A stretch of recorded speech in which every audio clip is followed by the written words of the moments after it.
We'd like to welcome everyone. Again, this is William Safir, your host on the University Online Learning course. And we welcome everyone.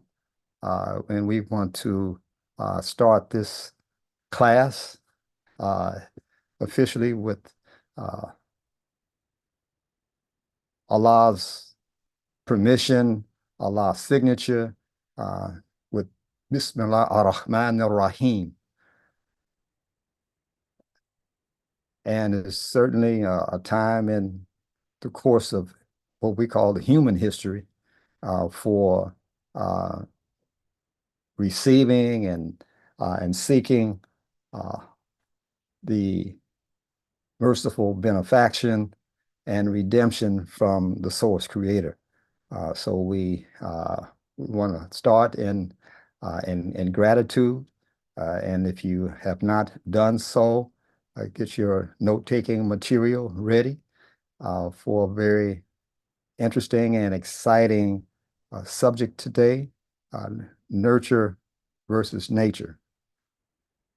And I'm looking forward to seeing what International Instructor Benjamin Bilal has to share with us. But before he gets started, we have a special treat from his wife, uh, our dear Kareema Medina Bilal, that has been sharing with us for some time now. Her very extensive experience and knowledge of what's happening on the spiritual as well as the physical, the medical side of things of our life experience. And I'm sure she has a lot to share with us today. Uh, not only does she have extensive knowledge of what's happening on the spiritual side and the physical side of life, but on the social side as well. And of course, the foundation of our social life is in the family. And I think she's going to share some insights with that, which is certainly needed, especially considering the kind of difficult times we're entering upon here in the forward march of human, again, history. Uh, Today, there's difficulty that we see that's presenting itself here in our individual life, in our collective life, in our family life, in our national life, of course, and the global life of humanity. And the thing that holds it all together is the family. Now please mute yourselves, please. If you have not done so. And if you would take the moment to just jot down, if you haven't done so yet, 10 things that you're grateful for. That'll set the stage for us being able to receive whatever Allah has in store for us today. It's something about just being consciously aware of the many, many things, that we take for granted, that we should have in the forefront of our minds uh, on a continuous basis. The fact that we have so much to be thankful for.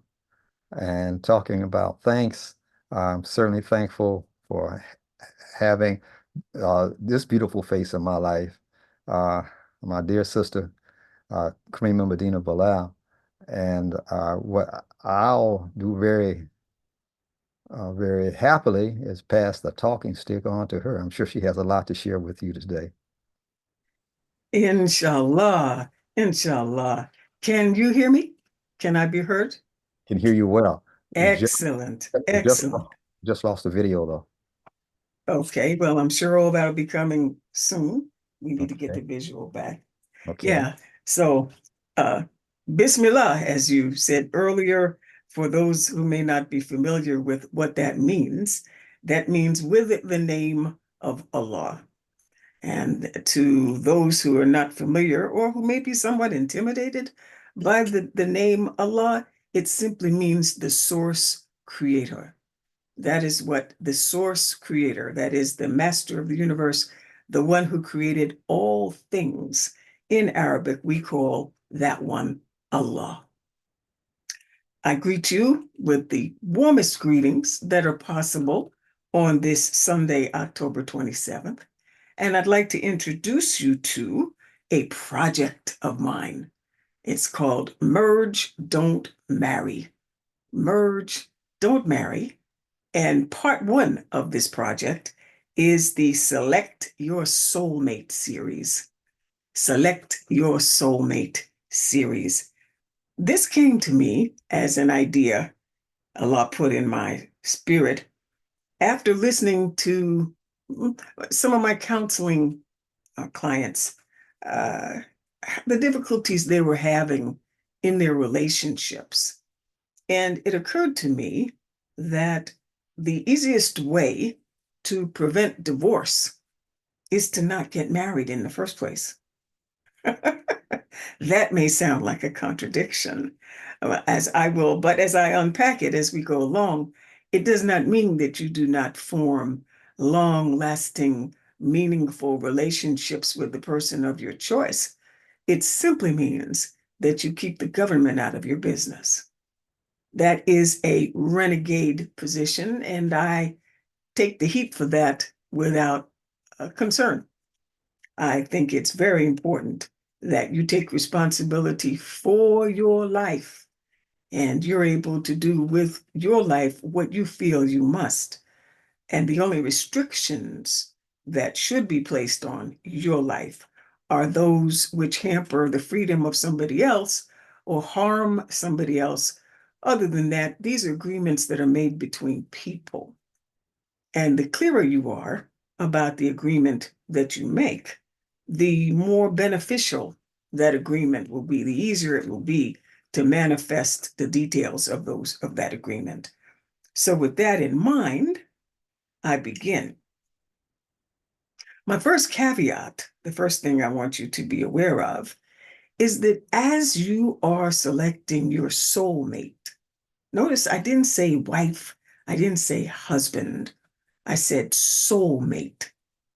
As you are selecting your soulmate, your first milestone, your first goal should be to get as much information as you can about that individual. Think about it. In what other area of your life would you jump into a long lasting, years long commitment with someone that you don't know without clearly outlining the terms? Would you do it with a car without understanding what your payments are going to be each month?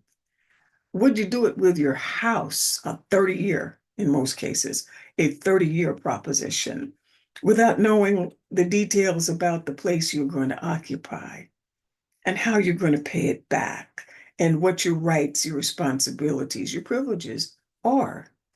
Of course you would not. No sane person would do that, but that is what people do every day as we speak, with much less preparation for something that has the impact on their life than they would to buy a car. So I want to present this information so that you'll understand observation, as dispassionate as you can make it. I should say compassionate observation without judgment. When you first meet someone and you're going on a date, in my mind, date is to gather data. And your goal is to establish compatibility. And in this day and time, I'm so sorry to say, the main objective when two people meet each other online or in person is to ascertain how much money does that person have? How big is her butt? How long are his genitals? all that kind of stuff, all of which does not form a very strong foundation for a long-lasting relationship. Hmm? Important? Yes, of course it's important. But is it the foundation? Does it form the pillars upon which a long-lasting, productive relation, didn't say profitable, I said productive relationship can stand? I think not. So I want to the extent that it's possible to do so without putting people on the witness stand, is to put people, and nobody wants to be interrogated. I simply want to put these questions, these icebreakers in your mind so that when you meet someone, you have a goal in mind for how can I ascertain whether or not this person is the one, not based on lust, not based on looks, but what is it that Allah put this person, what did the source creator put this person in my life for me to learn from or for me to teach to someone else? In my mind, whenever people come into your life, it is for one of five reasons. A, because you are supposed to help them. B, because they're supposed to help you. They're supposed to teach you something, or I think better stated, you're supposed to learn something from them. They're supposed to learn something from you. And the last reason is that you'll be tested on all of the foregoing. Yeah, think about that. There's a hadith being a saying ascribed to Prophet Muhammad. And it says that you do not know someone until you live with them, you travel with them, you work with them, you eat with them, or do business with them. Some of those you can do on the, I say, outpatient basis. And the others you can only know someone living with them if you actually do that. But there's some restrictions in the Quranic tradition about living with someone before you've committed to them. So I present to you today what driving habits can reveal about your prospective soulmate. What driving habits can reveal about your potential soulmate. So here's the first thing. Let me give you the setup. You have met this person in some context, and you've had enough discussion with this person so that you want to take it to the next step. You want to be in that person's presence. We could call it a date if you like, or we could call it, for the simplest, easiest terms, a meeting, an in-person, face-to-face meeting. And now is when you can begin to gather some very valuable information. Let me go back a step. In this day and time, in this technological age, many people want to meet online and actually do meet online. There's a variety of websites where that happens. I question, I caution people about online making decisions, permanent decisions or binding decisions online exclusively. And why is that? There are many things that you can tell about a person face to face that you simply cannot get online or virtually or from a distance, whether that's on, even if it's a webinar or telephone call. You can learn a lot of things. And by all means, that's a very safe and reasonable first step. However, when you're getting to level 2, level 3, and forward, where things are beginning to take on a different seriousness, different level of seriousness, I say at that point, you should be face to face after you've ruled out safety issues. And there's a stepwise process for that. But I say that because there are things that you, as a human animal, can detect that you cannot detect as well online. And I'll go into that at another time. But suffice it to say, best to meet people locally and best to proceed with whatever your relationship is face to face, locally. Why do I say locally? Yeah, you can extend the pool of people that you might meet that you could potentially hook up with by being online, but you need to observe that person in their native habitat. Observe them in their native habitat.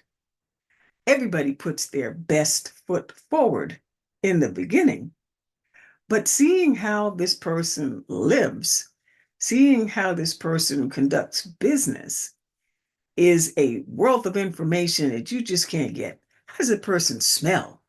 You can't get that online. Yeah, I'll go into those things a little bit later. But that leads me local. How do you get there? Driving habits. Driving habits. So here we go. Remember the setup. You met this person, you decide you want to get together. Now, when you get to your meeting place, did this person drive there? Do they have a car? Do you have a car? Oh, the amount of information you can get from just this one thing. Now, there are places where having a car is totally uh, impractical. If you live in places, cities where traffic is a concern, parking is a concern, it's expensive to park. You live in a city and your car is going to be at risk from being hit or being stolen. Well, of course, there's a bunch of information right there. But generally speaking, many people get from place A to place B by car. So if a person has a good excuse or a good reason, I don't like the word excuse, but if it makes sense that you get together by driving, now is when and notice I'm speaking both to you, the male, and the female. I may say he because I'm speaking obviously from a female perspective, but the same is true for my sons when I speak to them about meeting women. So do they drive or no? Meaning, do they know how to drive? There are some people who, believe it or not, as an adult, still do not know how to drive. Well, the next question is why? Is it because they're afraid? I know people who have anxiety to the point where they just refuse. Being in traffic is a trigger, and no, they're not going to drive. Is that a deal breaker? No, but it lets you know that going forward, you will have to be the one who drives. Do they have a car? If they have a car, you just stumbled on a tremendous bit of information about them. The car will tell you volumes. Do they have a license? Do they have a license? If they do not, this would be a place to do some investigation. Why do I say that?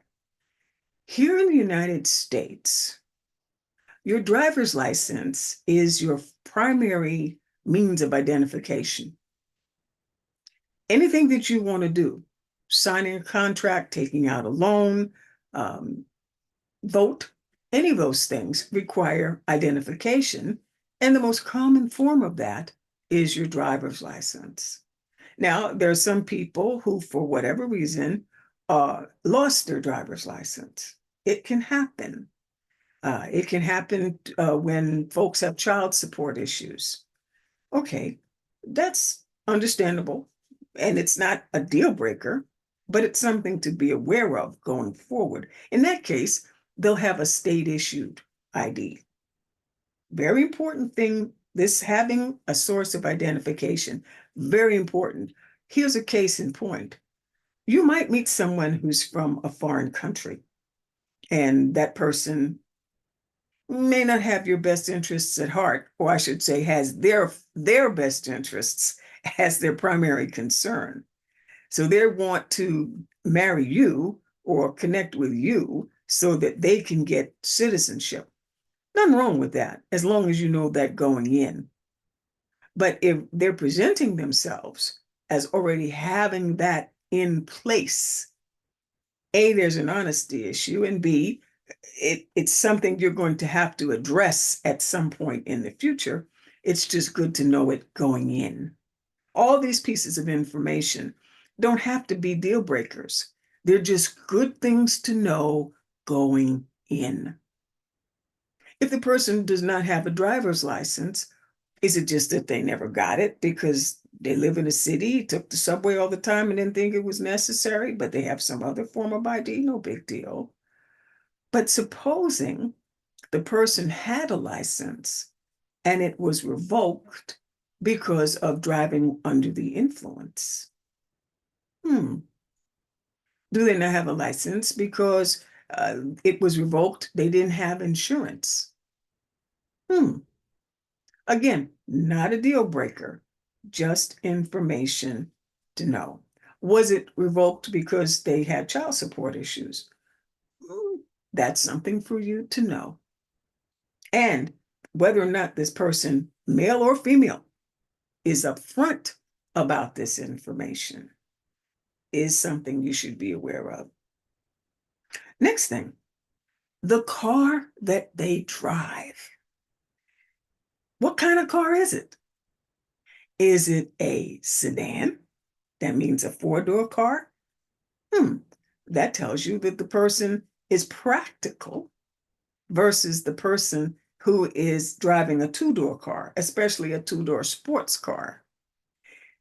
People who drive two-door sports cars typically are not family people. They may have, let's say, a Corvette and their family cars in the garage. But if this is their exclusive car, that tells you that that person is usually not a family person, or does not, in the most objective sense, they don't transport multiple peoples in that car. And if that car happens to be an expensive sports car, you're dealing with somebody that's working a Lambo or a Ferrari, that tells you something very interesting. These kinds of attention getter cars, such a person, I would think, has to be very wealthy. And when I mean wealthy, I don't mean just they have good credit.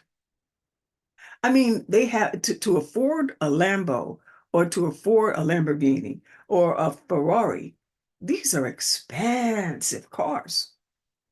And these are cars that have a high theft potential.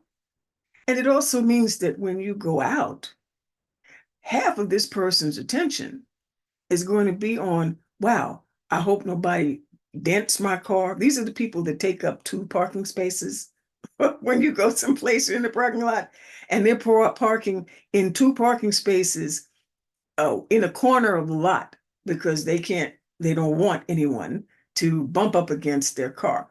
Understandable. But you have to ask yourself, do you want someone who's going to be giving that kind of attention to something like that? If you do, no problem. Maybe you have a Lambo yourself. Maybe you have a Ferrari or a Corvette or yourself. Also, all these Tony Stark people, if you really have it like that, then I guess it doesn't matter. You can afford valet parking. Another interesting tip. Do they do that? And if they do they tip the attendant? Now, there are some people I know who are saying, my God, this woman is nitpicking. Well, when it comes to inviting somebody into your life, these are the kinds of soft investigations that you can do. that will have last. It can save you so much heartbreak down the line. I continue. Supposing they have a minivan. That's interesting.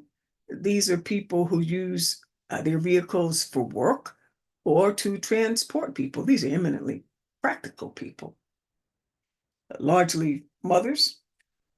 Yeah, because it makes it easier. I thank God for the person that invented minivans. Because when you're a mother and you've got 3 or 4 screaming children, the further back away from you they are and they're not in your ear, the less likely you are to commit infanticide.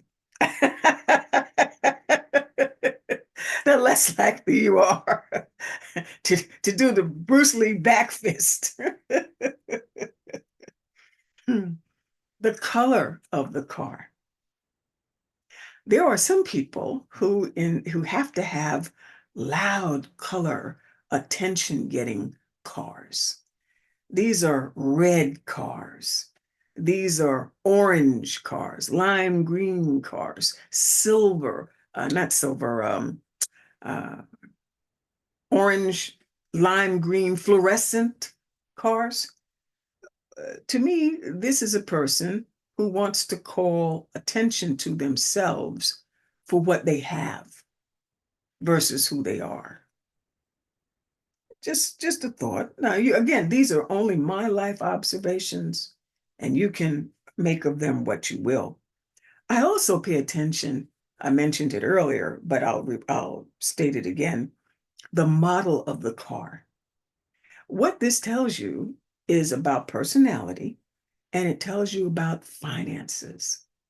Does the person have a journey, what I call a journeyman car, an intelligent, practical car, a Honda, a Toyota? These cars are nice, especially you get an Avalon, you get a Camry, sure, or an Acura. These cars are among the most reliable that you can buy. So, in my mind, you get brownie points if you got one of those. But this doesn't rule out my brothers and sisters who drive pickup trucks or drive uh, Suburbans or Denali's, big SUVs. The big question is, what are you looking for? What kind of personality are you looking for in the person that you want to be your soulmate? You will see manifest in their possessions reflections of their personality. And you can make of those what you will. What condition is the car in? I, as a car enthusiast and as a car lover and the daughter of a mechanic, I pay close attention to the condition of the car. Why is that? Because that's their little mini home. For many people, this is their little mini office. There are people who spend more time in their car than they might actually spend in their home because they travel a lot.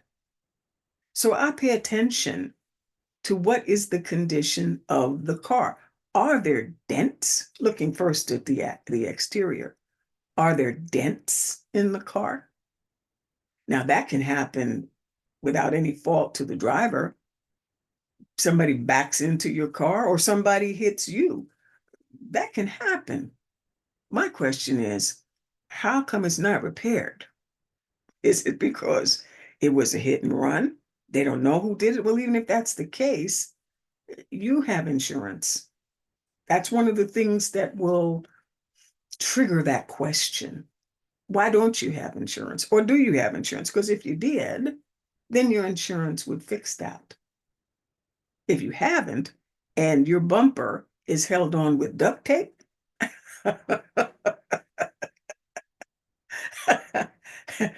that's a question.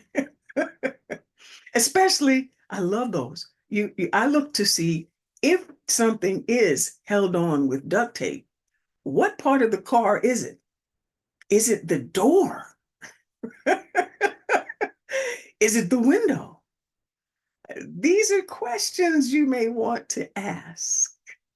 Uh-huh. Yeah. Is it a car with bald tires? Now, That's a little OCD on my part because, again, I'm a car enthusiast. But I look at the tires on a car. Any car that I'm going to get in, I will find a way to walk around that car before I get in it. I do that for my own car.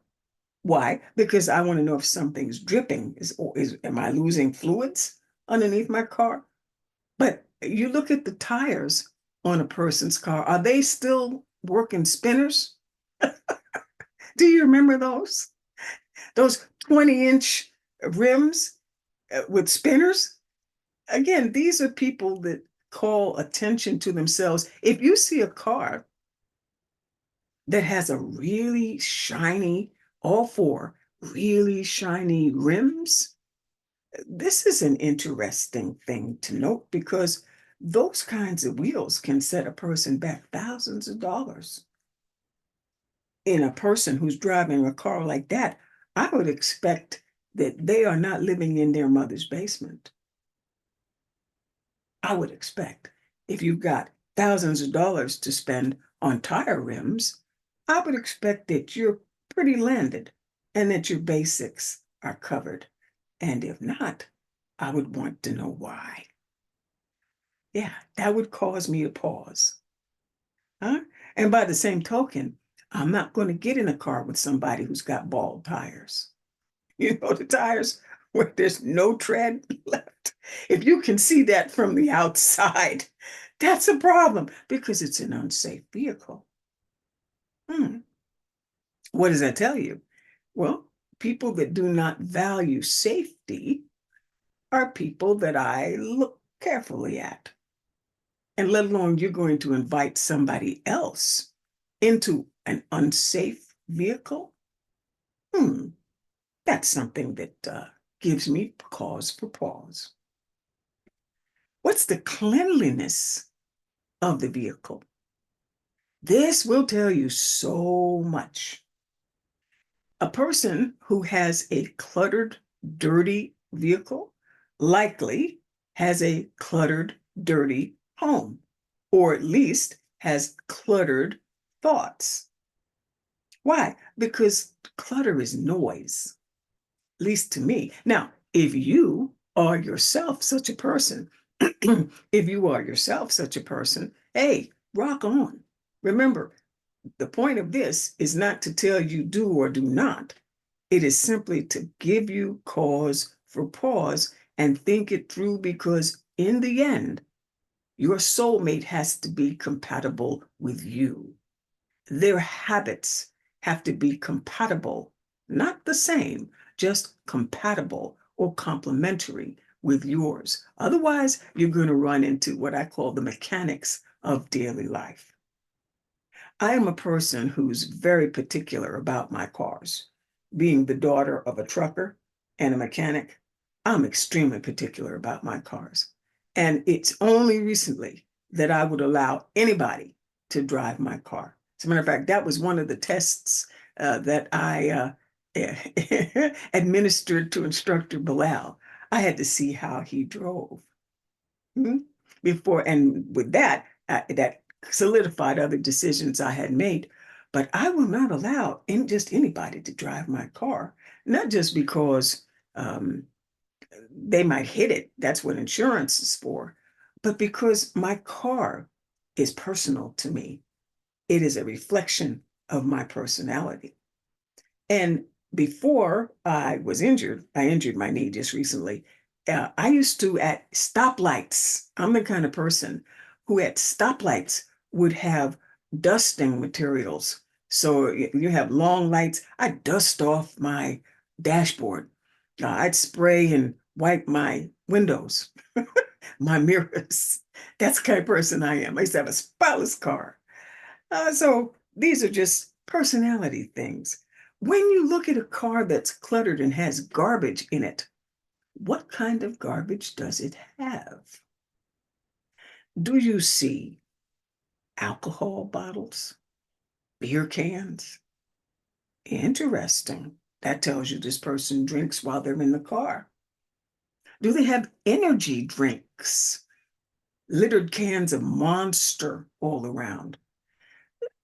Not necessarily bad, although those things are terrible on your health, but it tells you that this person has issues staying awake or issues with their energy. Otherwise, why would they drink those horrible things?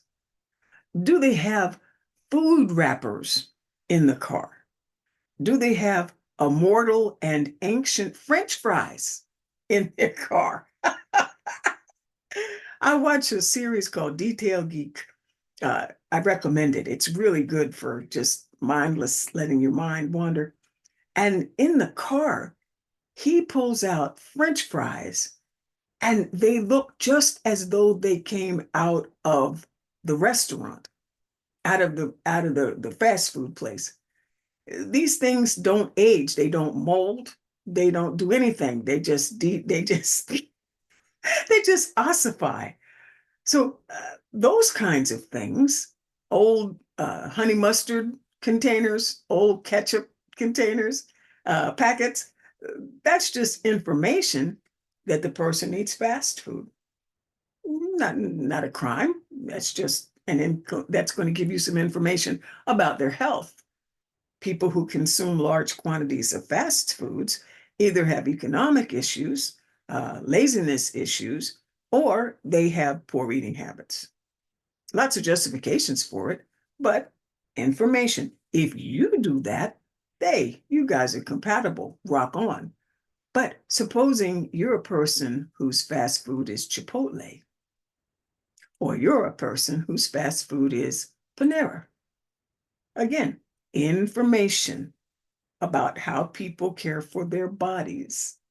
Yeah? You eat fast food, it's not a crime. What kind of fast food do you eat? Gives you information. How does the car smell? Hmm. Does it smell like weed? Now, some of you may say that you don't know what weed smells like. It's that smell that smells like skunk. Good weed smells like skunk. That's what I've been told. Of course, nowadays, with whatever they put in these things, you don't know. But it is so intense nowadays that we have been on the highway with the windows down. Matter of fact, even with the windows down and the sunroof open, and somebody drives past you who's been smoking, and you can smell it at 60 miles an hour. That's some strong stuff. Does it smell like cigarettes? How is this important? Does it smell like cigars? Why do you care? Because if you do not smoke either weed or cigarettes, and the prospective candidate does, in my mind, that's a deal breaker. If you do not drink alcohol, you don't consume beer, wine, liquor at all in a car or at home, that's a deal breaker, but you'd have to ascertain for your own standards. Why? Because if you think that you have something under your clothes, between your legs, that is going to make somebody who has that ingrained habit stop doing that, it's actually an addiction in many cases. They're gonna stop doing that just because they're with you. You're about to be sadly disappointed. And it's really a source of discord. The person says, I'll stop when we get together. And then you find it. They're doing it. Now you've got trust issues. Better to be upfront with it from the get and say, yes, I smoke. Yes, I drink. And if that's not something you're happy with or you can work with, then we can just agree to disagree and go about our respective ways. I urge you to pay attention to that. That one right there, I urge you to pay attention to that. Another one that I would put in the category of deal breakers is animals. You can get in a person's car and you see animal hair. This is a person who has dogs, one or more. That's not a problem. Dogs are wonderful, provided that you want to live or travel with them. I happen to be violently allergic to them. So a person who has dogs would have been disqualified out the gate as a candidate because I would never ask a person to have to make a choice between a relationship with me and a long-standing relationship they have with their dog. That's like a child or a cat. It's like a child to that person. That's a part of that person's family and support network. You'll lose big time asking somebody to make such a choice. Another thing I want to say is music. Can you hear that person drive up a half a mile out, half a block out? Do they have the kind of system that you've heard when you pull up at a stoplight and it's like LL Cool J said, the cars drive by with the booming systems? No, no. I, I I personally think that a person who does that wants to draw attention to themselves. Nobody's interested in hearing music at that level to where you can feel it in your chest and that person's in a car next to you or they drive by you on the highway. That's going to ruin your hearing. No, that to me is a narcissistic and inconsiderate thing that people do. And it's a deal breaker in my mind. Later on in subsequent broadcasts, you will hear me speak about deal breakers, uh, cautions, red flags. I never tell people in my consulting practice that you should definitely stay away from people unless they're abusive, they've got a drug habit or gambling habit. Those deal breakers, I don't care who they are, let them get over that. Then they can get with you. That's going down that street's always going to lead you to a dead end. But other than that, these are just things that you notice. Moving forward, what kind of music are they listening to, by the way? Remember, we're looking for compatibility. So my personal favorite is old school and jazz.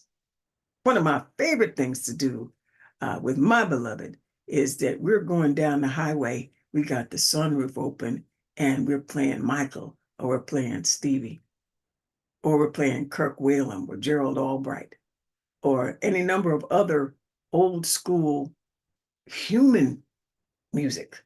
Human meaning it's not just generated by some computer the way most of the present music is. I can't stand that. Moving forward, the driving style. So a person moves up, you've made your assessments, you decide to get in. Does the person open the door for you? I pay close attention to that. Chivalry in my book is not dead. Chivalry is a part, an active part, has to be an active part of the male's presentation. I'm of the generation where men are men. What we're working with nowadays is something different, but that's courtesy. Love to see that. Does the man open the door for you? And if it's a female and you're getting in her car, which is fine, does she at least pop the lock for you? The man, he opens the door, she gets in, she makes sure that the car is open so he can get in. That I think is classy.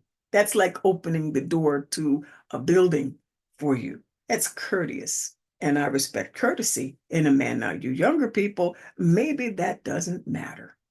Remember, these are observations for you. Next one. How does the person drive? Is this a person who drives fast? Is this a person who drives really slow? Or is this a person that drives according to road conditions and speed limits? Pay close attention to this. I believe this is very revealing when it comes to personality traits. A person who goes through stop signs, for example, is a person that would get crossed off my list. Why is that? Because these are people who do not obey limits. Now, it's anybody can, in a moment of absence, where you're not paying attention, go through a stop sign, especially if it's an unfamiliar area. Anybody can do that, or go past the stop sign. I mean, a stoplight. That can happen. But people who just wantonly disregard red lights and wantonly, without regard, go through stop signs. These are people who do not respect boundaries. Laws exist for a reason, and these are people who are willing to risk their own safety, much less yours. Are these people who speed? I will not ride in a car. You got one time with me to speed on the road. And what does that mean? I understand you have to keep up with traffic. But the people who stay in the fast lane and who roll right up on people to intimidate folks to get out of their lane so they can speed fast, that's dangerous. That's bad driving habits. At one point, I had a limo service. And as a professional driver, I can tell you that driving tailgating, which is what that's called, is extremely dangerous because things can happen outside of your control. And you have to have time to respond. You have no time to respond when you're tailgating. That's accidents that do not need to happen. And furthermore, you have to be considerate of your occupants, the person who's riding with you, of their comfort level. If they are on some people, or people that get on the roller coaster rides and love that death defying type activities, they have no place in my life. But some people do. And if that's all right with you, go for it. If it's not, it's an observation that you want to cause, that gives you cause for pause. Likewise are the timid people. These are the people that make me say, look, let me take the wheel. Yes, you cannot get on the highway where everybody else is going 70 and 75 miles an hour and drive 50. That's dangerous. So the people who are afraid to drive appropriate speeds, these are things you want to pay attention to. Are they considerate of other people on the road? Do they let other people in when there's a situation where somebody's trying to get on a busy road? Maybe it's because there's traffic. It's supposed to be like a zipper and everybody just blends in. Are these people who speed up to keep the other person from getting in? Like they own the road and that 2 or 3 seconds will actually make a difference? Mm-mm. Do these people have anger management issues? Oh, you best pay attention to that. If you're riding with somebody and you have a person who's going to curse and swear at people on the road, and then furthermore, try to do brake checks, like pull right up in front of the person and stop short, or pull alongside them to give them a finger, these are people that fit into the deal breaker category as far as I'm concerned. The road is no place to work out your emotional issues. No place at all. And if you see it there, you're going to see it elsewhere. That speaks of impatience and lack of consideration for others. No, deal breaker. Put that one, file that one in the deal breaker category. How about distractions? I have an issue with people that want to talk on the phone, and they're talking on the phone and gesturing as if that person were actually in the car. Distracted drivers now represent a large percentage of people who cause accidents. You do have to be mindful when you're driving. And while you can, you certainly can drive and talk at the same time, you cannot allow your driving or what you're talking on the phone to take you to a place where your attention leaves the road. Your attention is actually what you're seeing when you're talking, right? Or worst of all, the people who want to text while they drive. You got one time to do that while I'm driving, and after that, I won't drive with you anymore. Now, that's different than you're at a stoplight or you're pulled over or you're at a stop sign. That's different. I'm talking about the people that are driving and then think that they can text and still keep their attention on the road. Bad idea. It's only a matter of time before an accident occurs. You hit someone or someone hits you. Bad idea. How about lane changing? Now, that's an interesting personality trait. Remember, all of these things are to give you clues about a person's personality by observation. By observation. Are these people who, when you're about to get on a highway, are afraid to get in, or are they going to cut somebody off? Again, this will tell you about aggression versus assertiveness. Confidently, when you are getting onto a highway, you look for your in, that space when you can get in and do so safely, and then you do it. But to deliberately shoot out in front of people and go across 3 lanes at high rates of speed, no, no, no. Do you know what that tells me? Right along with people who wait until the last minute to stop at a stop sign or a stoplight. You've seen these people. You're going 45 miles an hour, and instead of slowing down like 10 seconds or so before you actually reach the stopping point, these are people who it's like 3, 2, 1, step on it and stop. That's terrifying for me. Why? Because especially if people do that when it rains, or people who do that when, God forbid, there's ice or snow. That's dangerous. And that shows a lack of tolerance, a lack of patience, a lack of consideration for other people's safety.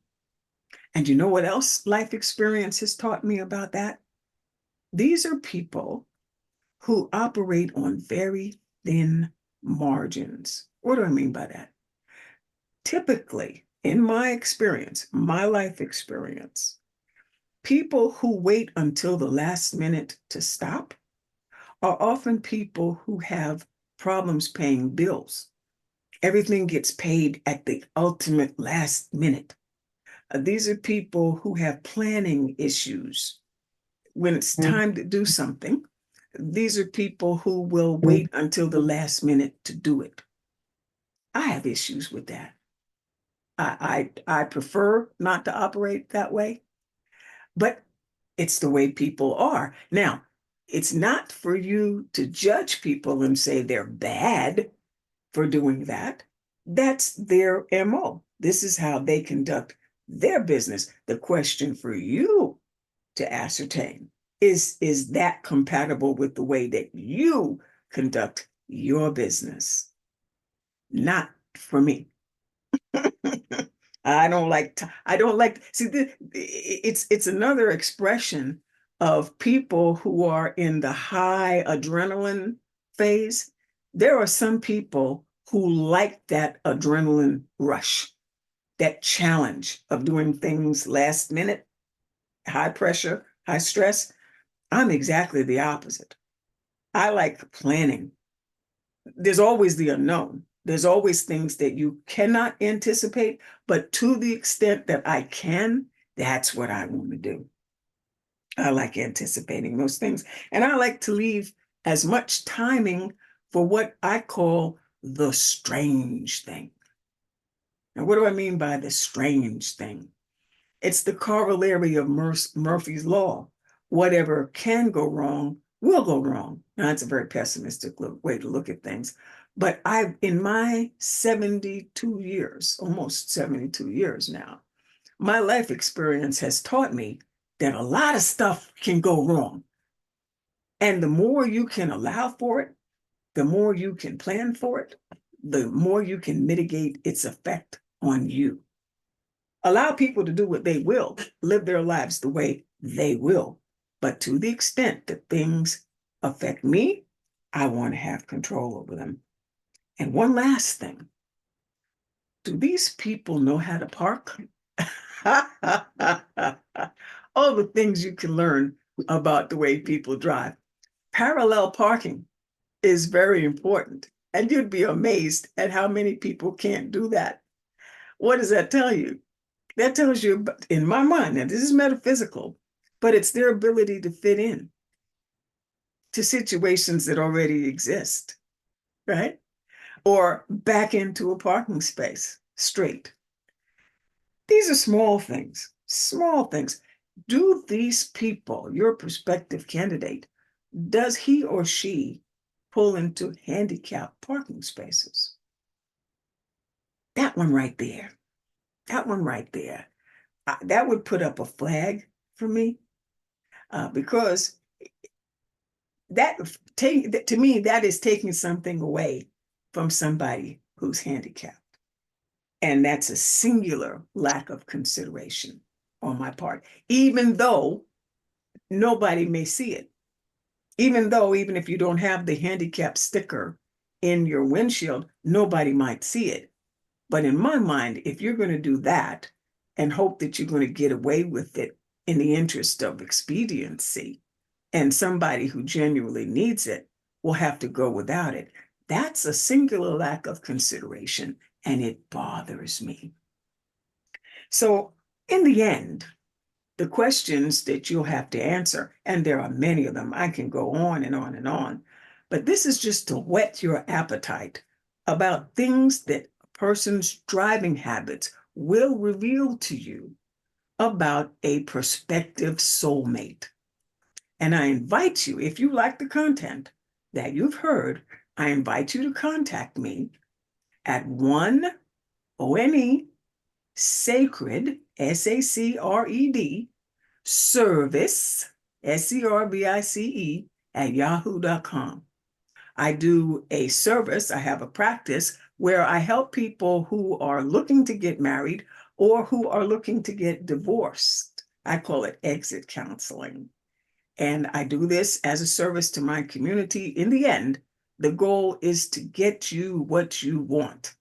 And you cannot get what you want unless you know what you want.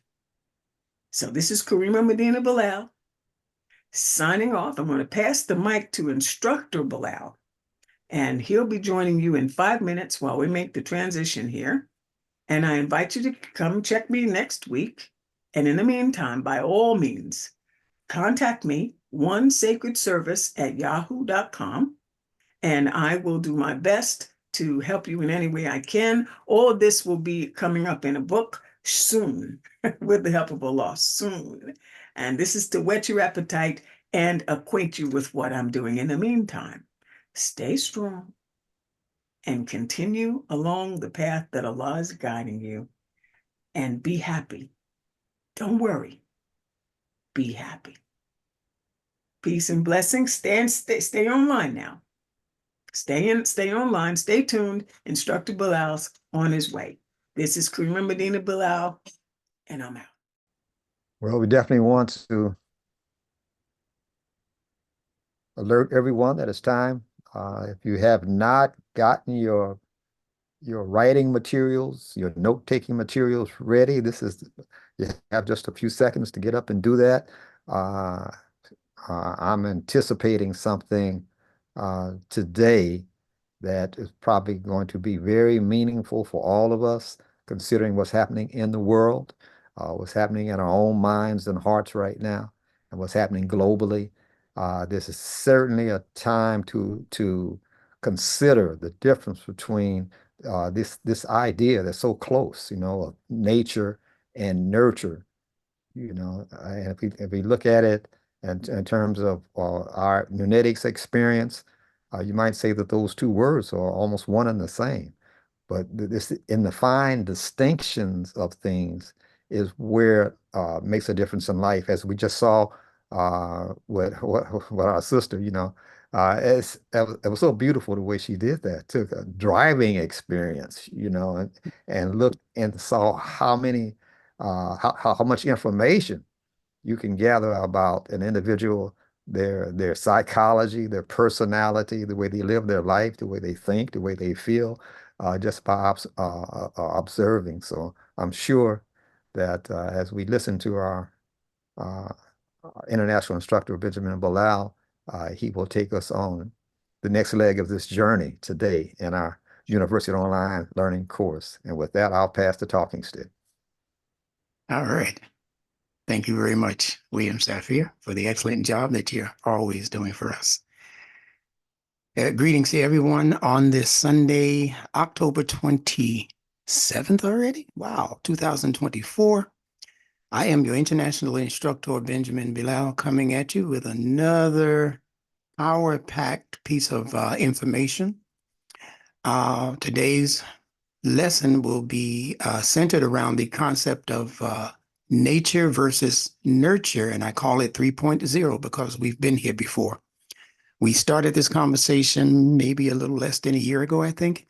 You can scroll back in the replays for nature versus nurture to get your groundwork done or to add to what it is I'm going to say today, because it's all going to be related and compatible. So as we begin formally with Bismillah ar-Rahman ar-Rahim, and that is with Allah's signature, the merciful benefactor, the merciful redeemer. And just to know that Allah has power-packed his mercy and his redemption all throughout this creation, the world of created things. There's nowhere that we can turn, no direction that we can focus on that is going to be devoid of Allah's mercy and of Allah's guidance and of Allah's forgiveness and of Allah's redemption. If it is your particular disposition to be redeemed, you have to want to be redeemed. And it's interesting that this English word redeem, as we can see, has the little prefix re, which means to do a thing over and over again if necessary. But the word deem means to judge. If I say I deem it necessary that you do such and such, that means that this is my personal judgment. And those of you who have been a part of this Nunetics experience for the amount of time that you've been here, one of the first things you learn about these English letters is that they have compatibility with other English letters. And it's the same deal when dealing with the Arabic letters. They are compatible with other Arabic letters. And the letter M that we have in redeem is compatible with the letter N, like we have in dean. So the word dean, D-E-E-N, and the word deem in English, D-E-E-M, are actually the same word, and both of them mean judgment. When we talk about Yawm-ed-Din, we explain it as the day of judgment. And the things that we deem to be necessary are essential components of what it is we're talking about. We're not just saying that we deem it necessary that you go to school. If it's not important that you go to school, or we deem it necessary that you have viable friends and relationships, family relationships and all of that is a part of what you're supposed to be deeming as necessary. And anything that you deem as absolute and necessary is also going to be true for what the Quran is explaining to us as deen. And the most formidable aspect of the deen is that you use your judgment. And judgment takes place in the human intellect, which we're going to be speaking a little bit about today in explaining the difference between nature and nurture. So put your thinking caps on and be ready for the ride. Let me pull up my notes.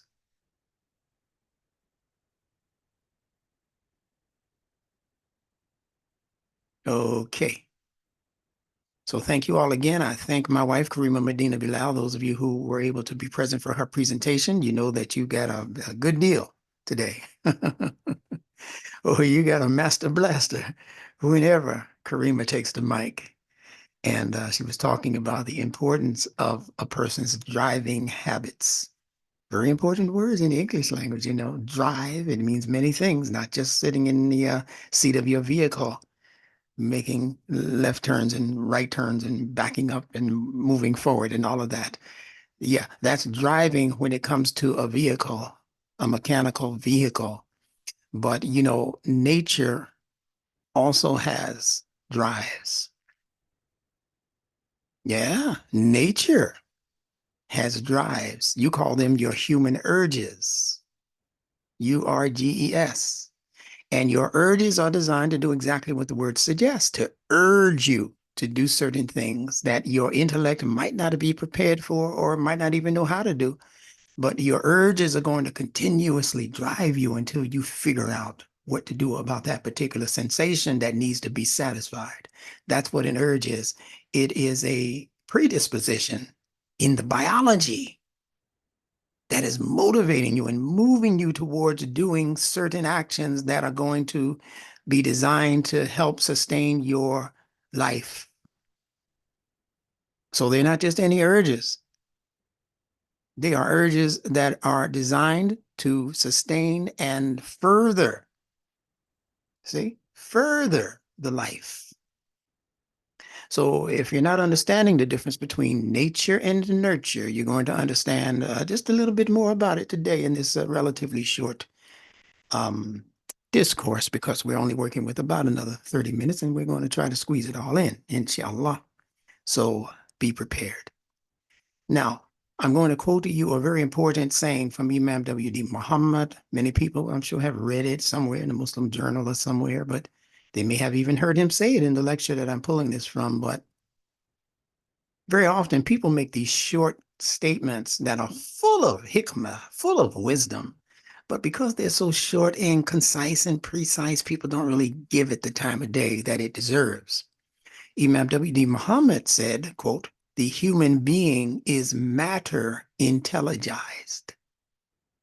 Now, those of you who have been in the online learning course that we've been presenting now for more than a few years, you know that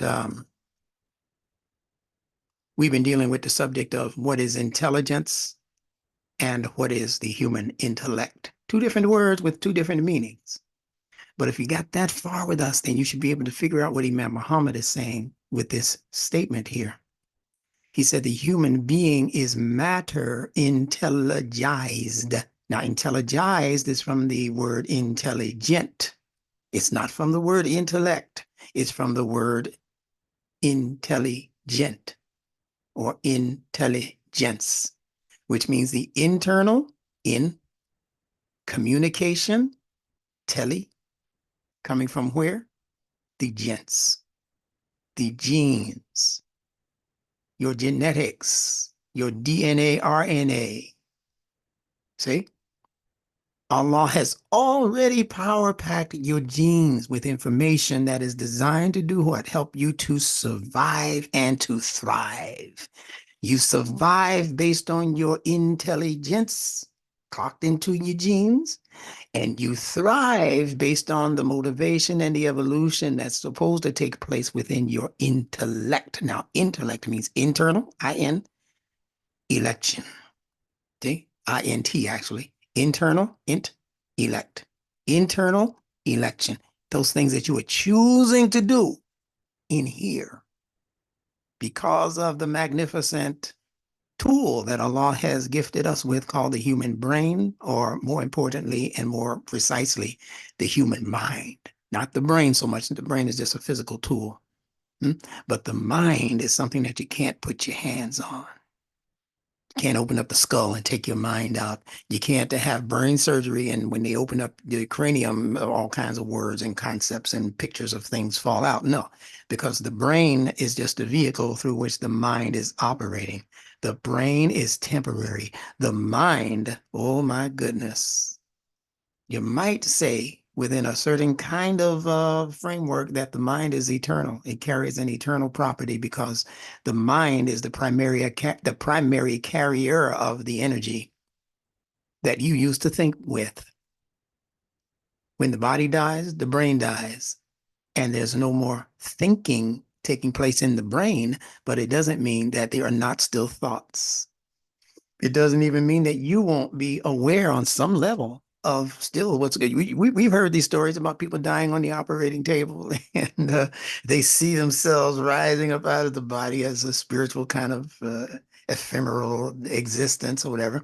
And they can actually see the people rushing around them and trying to bring their heart back to beating and all of that. And then all of a sudden, because they're not totally gone, they haven't totally left the arena like Elvis, they re-enter the body. We've heard these stories many times, I'm sure.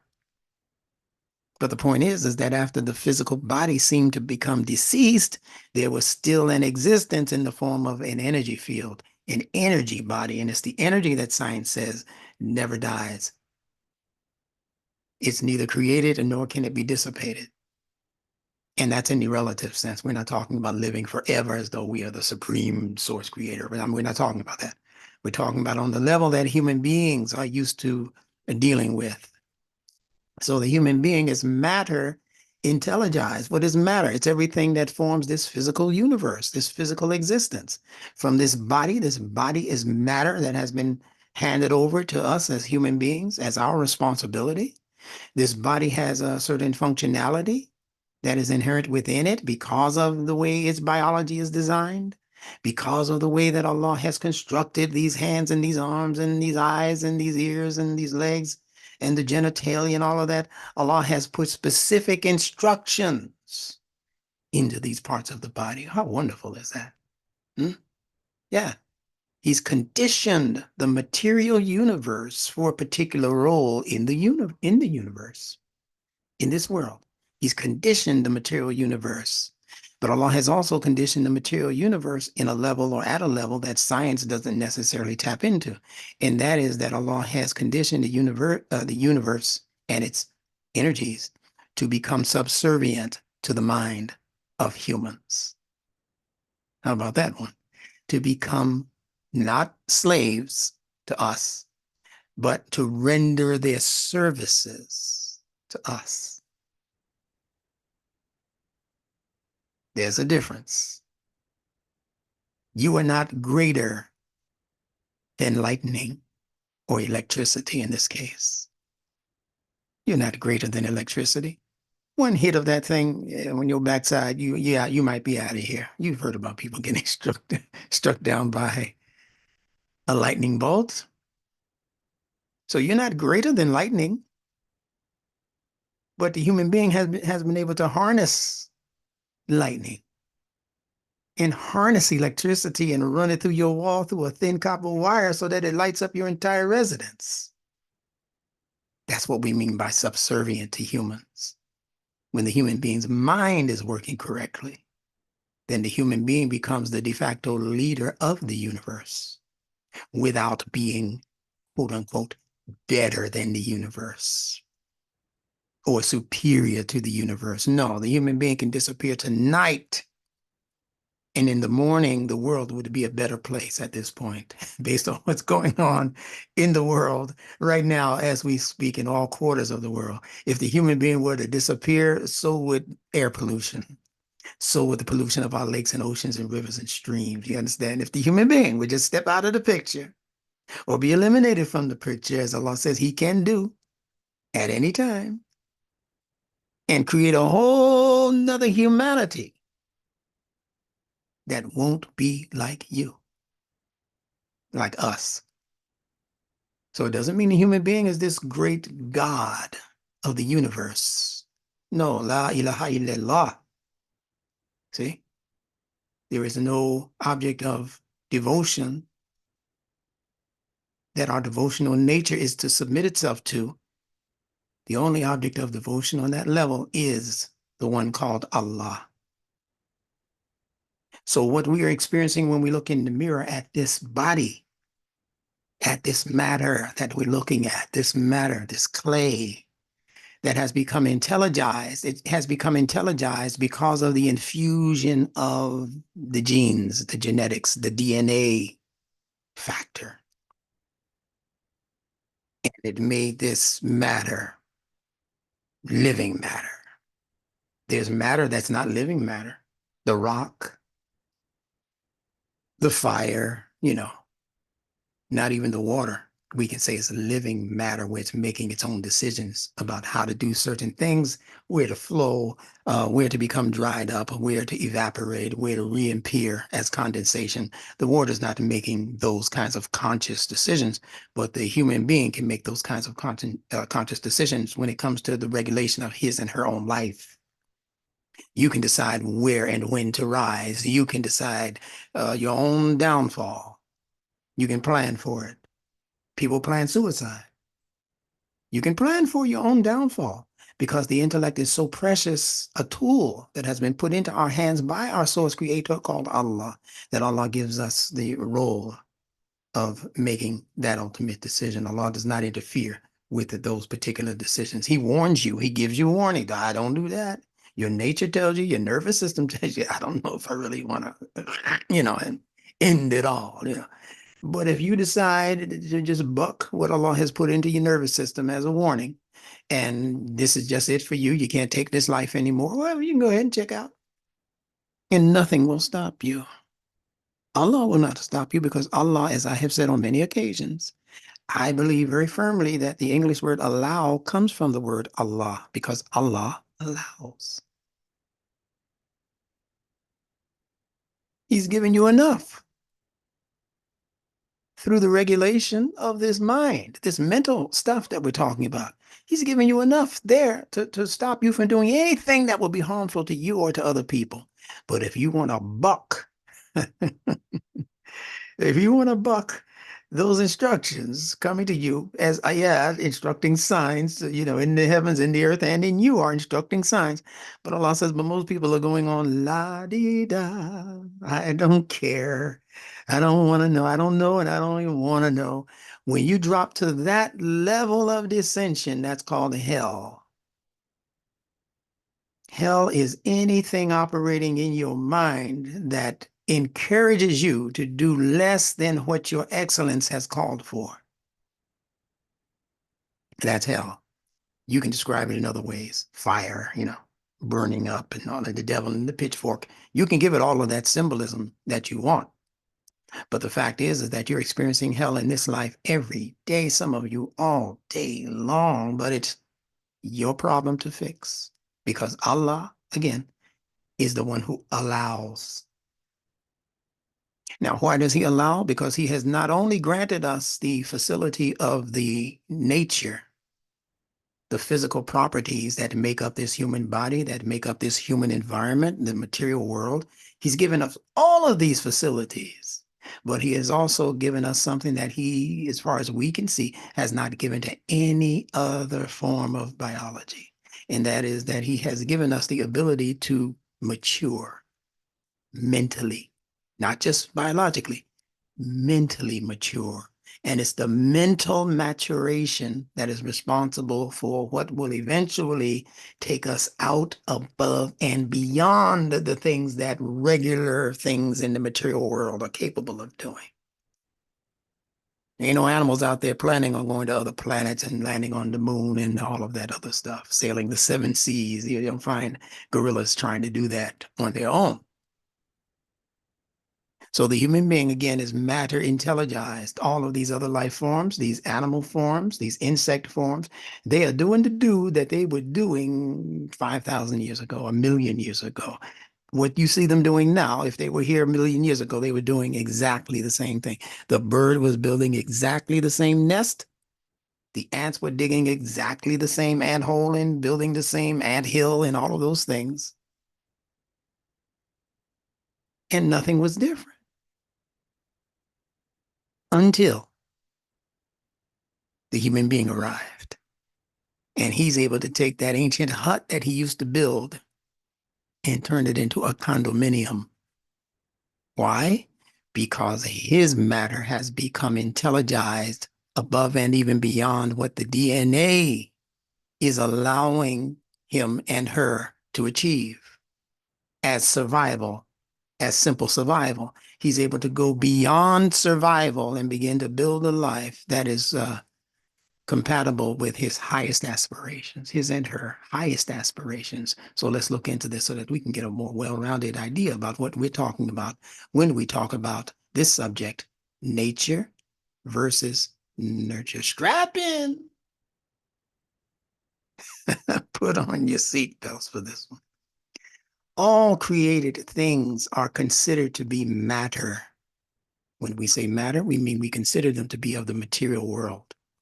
And therefore, matter is the mother of all creation. Matter is the mother of all material creation. The word matter gave us the word maternal also. So mother and that's why we say Mother Earth, because it's a feminine quality. That's why we say universe. Uni is from the Sanskrit word yoni, which means the physical area where her sex organs are, the yoni. So we're living in a yoni-verse. And it's the yoni and the fact that all of us are born out of a yoni, the yoni of our physical mothers, that unites us all. That's what we all have in common, whether you're German or, Russian or, whatever you happen to be, Arab or, African, doesn't matter. All of us are born out of the yoni of our maternal parent. That's what unites us. And that's why the word yoni also gave us the word uni and united and unify. See how language brings us all together? The entire world of third dimensional matter has a pre-physical existence in what is called the fourth dimension, known as mind. So we're always hearing about the three dimensions. But very few people, not even in our grade schools and high schools and even in the universities, they're not discussing too much about the importance of the fourth dimension. We're dealing with the three dimensions. Most of you should already know what they are. But again, not many people understand what the fourth dimension represents. The fourth dimension is when you bring the mind into the equation, because the mind brings with it also the manipulation of time. So it's not just length, width, and height as three dimensions. That's our physical conception. And it's being regulated by those three: length, how long something is; width, how wide something is; height, how tall something is. But our mental conception represents that fourth dimension, and it consists of not only height, not only weight, not only depth, but also time.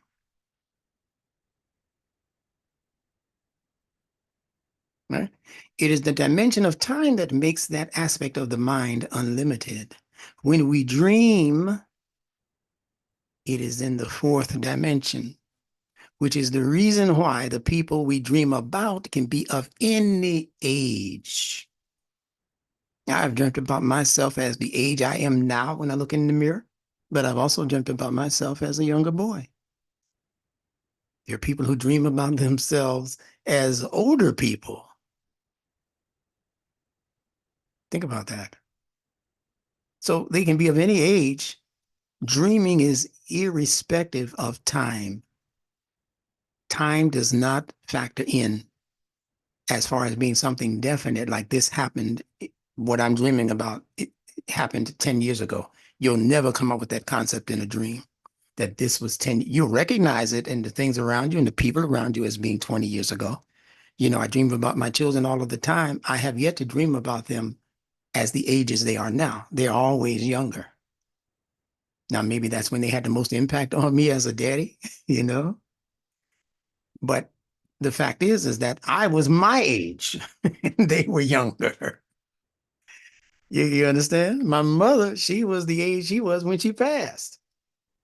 And I was a little boy in the same dream. So the dreams are irrespective of time. Time is not regulating the dreams. Time is not a factor in what we dream about. The fourth dimension only has regard for the now. In other words, what's happening to you in the dream is as though it's happening to you now. That's why we'll wake up sometimes screaming, oh, somebody was after you. You know what I'm saying. And you thought it was happening now. You wake up in a physical sweat. And it could be, 50 degrees in your room. But you wake up, dripping sweat sometimes because of a horrible dream. Because the dream is happening now. Moving along. How many dimensions are there? There are 4 dimensions in the observable universe. Listen to his language carefully. 4 dimensions in the observable universe, the universe that you can observe by way of your 5 basic senses: sight, hearing, smelling, tasting, touching. We live in a 4-dimensional universe defined by 3 spatial dimensions and 1 time dimension. See? So what this author is describing as 4 dimensions is the 3 dimensions that we're used to and 1 time dimension. That's what makes it the 4th dimension. In other words, it only takes 3 numbers to pinpoint your physical location at any given moment. On Earth, these coordinates break down to longitude, latitude, and altitude. You've heard that before. And it represents the dimensions of length, width, and height, or depth. Slap a timestamp on those coordinates and you're pinpointed in time as well. So you can pretty much study that on your own. We're going to keep moving here. Human beings have been granted a remarkable capacity to grow and expand our minds and comprehend ideas way beyond the pay grade of most common animals.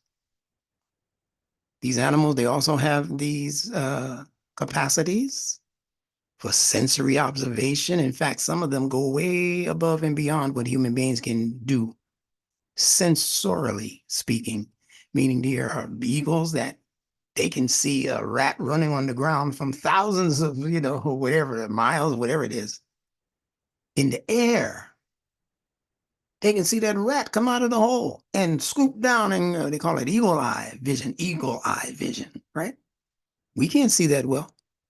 We can't smell as well as our dog. That's why you take them hunting with you. So they have greater capacity for these sensory inputs and outputs than many humans have. Humans are limited when it comes to our ability to sense things with our 5 senses. We're limited. We come out of our mother's belly limited. Can't even see straight. Can't even see in full color yet. Straight out the womb. Other animals that jump up and start running around the field with their mother horse, a little mare running behind her. We can't do that. We have to wait. Then we still can't come out. We don't just come out and stand up like the horse does, or the cattle. We don't come out and be a little wobbly for a minute or half an hour, and then all of a sudden, we join in the race. No, humans are not like that. Humans got to wait another 1-2 years before they even learn to walk and talk. Because Allah has compensated us for those limitations, if you will, by granting us access to the qualities of the mind. The human being is a mind. You have to keep that in mind. Yeah. Man means mind. That's what it means. It doesn't mean the physical body. You can lose an arm, you can lose a leg, you can lose teeth, lose hair, lose your vision, your sight, but that has nothing to do with having limitations on your mind. Your mind can still succeed and break boundaries, new boundaries, because there are no limitations on the human mind. Hear what I'm telling you. Allah has allowed this human mind free access to his universe. Or universes, if you see the world through that science. Our superiority is due to the endowment of creative powers which allow us to become creators ourselves. Oh, that's shirk, Instructor Bilal. I thought you went, ma'am, I thought you knew that you're not supposed to call anything a creator other than Allah. Well, you tell that to Allah because he put that in his Quran. Allah says, glory be to Allah, the best of creators. That means there's not just him as a creator. He created other creators, but the difference is that none of them can create from the beginning. That's Allah's forte. He creates from no thing and brings it into something and into somewhere and into somehow. A human being can't do that. No other creature can do that. He's got to work with what is already here and then fashion his game plan based on the materials and the tools that are already at his disposal when he wakes up into this reality from nowhere. He doesn't even know where he came from. You got to tell him later you were born out of your mother's belly. He doesn't know that. So he's not the all in all. He's not the all seeing, the all hearing, the all powerful. That's Allah. These humans need to stop saying that there's no God except the universe and the powers of the universe. That's God. No, that's subsidiary as a power in this universe because Allah has no limitations. Like he had to grow in knowledge, like the Bible says about Jesus. He grew in knowledge. That's in the Bible. How are you going to grow in knowledge and still and be God at the same time? So that's the mistake that many Christians are making. They need to go back and fix that. You are not God as the supreme owner and creator of all things in this universe. You are only God in its English acronym given to us in GOD, generation, operation, dissolution, or dissolving. You come into being as something being generated by the powers of the universe through Allah's will. You grow to your finest point, to the ebb point of your development, where you are at your maximum in terms of your strength and in terms of how your mind operates and all of your activities that you were properly conditioned to be able to achieve. You're traveling around and you're picking up pieces of information from wherever you go in the world. You're absorbing all of that. And then at some point, you got to slow your roll and you begin to grow old. And much of what you used to know, you forget. It doesn't even have to be through Alzheimer's, just through the natural processes of what time, that fourth dimensional quality, is doing to you. And then you check out and possibly enter some other realm. Who knows? Allah knows. And actually, he's clocked that information into the Quran, but they have coded these things in so many materialistic concepts that it's very difficult and actually impossible for us to find the way with these many faulty English translations and other translations that they have given us of the Quran. They themselves in the process of evolution, so it's not that they were doing something nefarious necessarily. Some of them were, but I don't think most of them were. I think that's just the natural process of the human being growing into his and her excellence as a thinking creature. That's still it's in the process. It's still in process. We haven't reached our maximum amount of mental ingenuity to be able to figure out what the Quran is speaking to. But the key to figuring that out is in what I'm giving you as nunetics, meaning being able to decipher each one of those Arabic letters as items in nature. When you can decipher alif, ba, ta, tha, and all of the rest of the alphabet, all the way to za, when you know what they are as items in nature, beginning with the parts of your body, alif being your spine, ba being your belly, and so forth and so forth. When you begin to break down the Quran and its Arabiya, its Arabic language, based on items in the fitra, the natural world around you, we're talking about nature versus nurture. When you're able to do that, my goodness, my goodness, my goodness, you're on your way. You are absolutely on your way. So all you have to do then is study the natural attributes of the things in nature that those letters represent.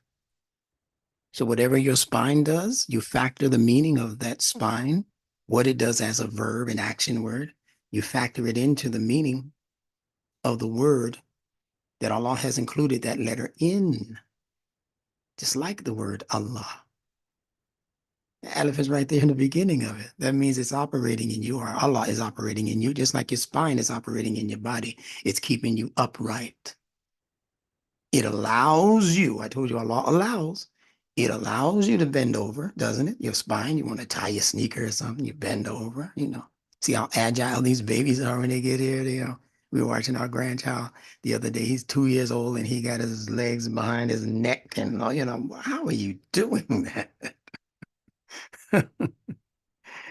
Man, I used to be like that. Your mother, your grandmother, I used to do the same thing. Put your legs behind your head and all that. But we can't do that anymore. We grew out of that agility. But when you understand what these attributes are doing as letters, as they present themselves through parts of your body, then you learn more about what Allah was intending to tell you about that word that contains those letters. It's a beautiful study, this study we're calling Nunetics. Boy, if you're being introduced to it for the first time right now, you need to stay tuned because we're about to release some serious letter by letter modules that are going to teach you these Nunetics meanings letter by letter by letter. And guess what? We're doing it not only for the Arabic language, we're going to do it also for the Hebrew language, the sister language to Arabic, and also for the English language, which is also a related language to these Shemitic languages. It's just that English has been given a lot of technology in its depiction of these letters. Yeah, it's been messed with a little bit, but we can still get the wisdom out of it regardless. Let's continue. So in the Quran, these creators are called al-Khaliqeen and speaks to not only the ability to create, but more importantly, to the ability to program. So whenever you read about even Allah being the one who is al-Khaliq, and we translate that as the creator, we can also translate that more importantly as the programmer, because all living things are programmed. In fact, all things, period, whether living or inanimate, are programmed. The sun in the sky, programmed to do what it does. The way fire burns on earth, programmed by Allah to do certain things. You put a glass over it, you deprive it of its oxygen, the fire goes out right away, poof, just like that. Why? Because the fire is programmed that way by Allah, the source creator. That's why. So Allah is al-Khaliqeen. Pardon me, Allah is al-Khaliq, but he has also created al-Khaliqeen, plural, small, minor creators. And that's to give you insight into the level of power that Allah has invested into this human vessel. Our genes are pre-programmed, what we're calling DNA, deoxyribonucleic acid, and blah, blah, blah, and ribonucleic acid, RNA. Those things are pre-programmed. The baby comes here. It's inherent in the spermatozoa and in the ovum of the woman. The sperm of the male is programmed, pre-programmed. The ovum that the sperm attaches itself to, also pre-programmed to do the bidding and the will, the overall will of its creator, Allah.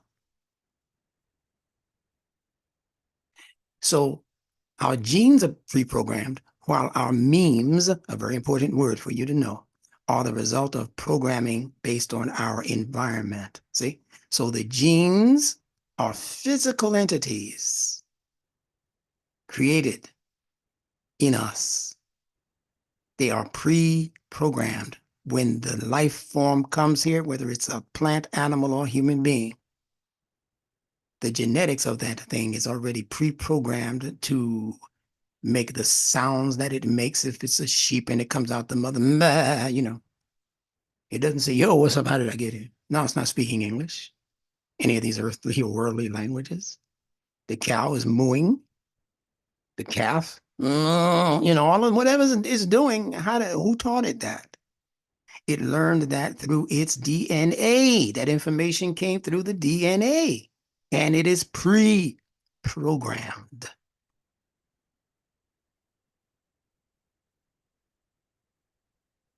while our memes, MEMES, are the result of programming based on our environment.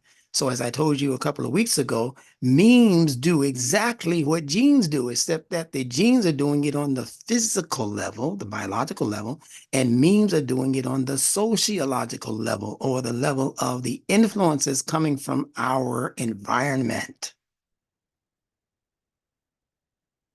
It is reported that Muhammad the Prophet said that every child is born alal fitra, upon the natural order of things, the natural fitra, the natural patterns that we find inherent in nature. Every child is born upon the platform of nature, in nature's way. And due to whatever the parents are giving to it as information and whoever else it happens to be around in its environment, that's what makes it go cuckoo for Cocoa Puffs. I'm obviously paraphrasing. I don't think there were Cocoa Puffs in the days of our prophet. But that's what it is. The environment drives you crazy. It's not your genes. It's your environment. And we're going to get through one more piece of this, and then we have to break for the Atlanta class. And inshallah, we'll finish this up on next week. We actually, yeah, we have a person at the Atlanta class, a visitor, who has done some wonderful work, introduced to me by Instructor Waliuddin Sabir. And he actually does work in artificial intelligence technology. And he's been working on some things that can possibly help Nunetics push the train a little further down the track. And I just wanted him to introduce himself. I believe he's a relative of one of the instructors there in the Atlanta class, but I just want to hear a few words from him. He's got maybe a 10, 15-minute presentation. And I want you to start paying attention to this level of information, because this is where the world is now. We're not messing around with typewriters and, that kind of thing, of pens that you have to dip in the inkwell and it has a feather on the end of it. We're way past that now. We're dealing with a technology. And I told you a couple of weeks ago that the Quran says that Allah asked a question, concerning himself as having two hands. Like, you over here running around messing with people who are limited in their ability to create. Allah speaks of himself as having two hands. And I told you that the word technology, tech, is related to the word touch. And the word touch is a reference to the hands. Not only to the hands, but because the human hands have 5 digits, it's also related to what your 5 senses come in contact with, what you're able to touch mentally, in other words. So whatever that is becomes technology. The study of technology. That's what that is. I hope I'm being clear enough and simple enough for most of you, or maybe all of you, hopefully, to understand what it is I'm saying. But that's how this goes. Technology is just the knowledge of how to manipulate things with your 5 basic senses. That's all it is. It's not good. It's not evil. What you do with it will determine whether that technology becomes good or evil. I look at some of these YouTube programs, and they talk about all of these different things that modern technology is bringing into the world in order to help humanity in areas where human beings might be deficient or might be weak or might be whatever. Technology is here. Whoever invented the crutches, may Allah continue to bless them. I'm watching my wife walk around on these crutches, and I'm like, wow, what if she didn't have? I'd have to carry her. What if there were no crutch? What would she be leaning on? How would she make it up the stairs without these crutches? How would she make it through the supermarket without the assistance of this walker? That's technology. So thank Allah for technology and ask Allah to keep the harm out of it. That's all.